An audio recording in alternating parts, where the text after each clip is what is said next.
It's one of the most indelible images of the last decade as Real TV looks back at Jim Baker, a preacher once worth millions.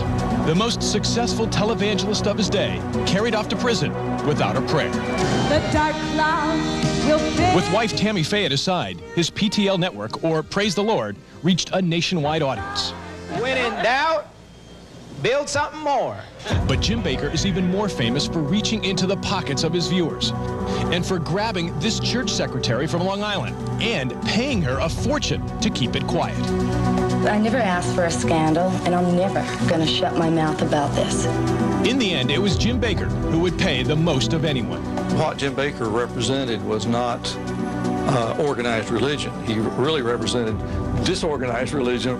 Today, Professor John Wilson teaches religious studies, but he was there in the TV studio when it all began for Jim Baker.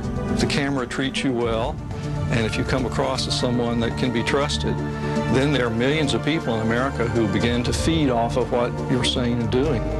Later, Jim and Tammy Faye's PTL network would rake in donations at a whopping $130 million a year. They lived large, and they built a huge Christian theme park in South Carolina. They called it Heritage USA. All we need is 25,000 people to fulfill for the Partner Center. But Baker oversold timeshares of Heritage condominiums by millions of dollars, and a lot of believing investors were left out in the cold. PTL was a powder keg ready to explode.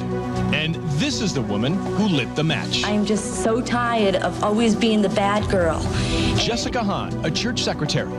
Baker was caught writing her a check for over $200,000 to keep her quiet about their affair.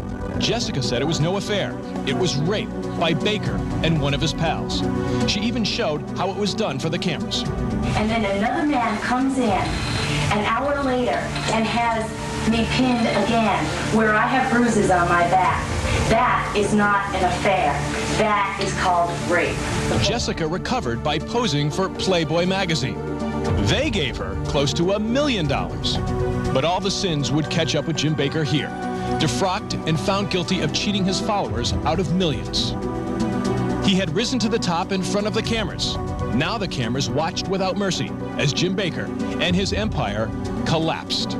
One thing I hope people have learned is that when somebody looks at you on the TV and says, "Send me money," you don't do it. Baker served only 5 years of a 45-year sentence. Today, he's divorced from Tammy Faye and remarried. He lives in South Carolina and is writing a book. And sometimes he'll even get in front of a camera to remind us of who Jim Baker is and where he's been. I taught people to get rich, and I felt that God wanted them to prosper.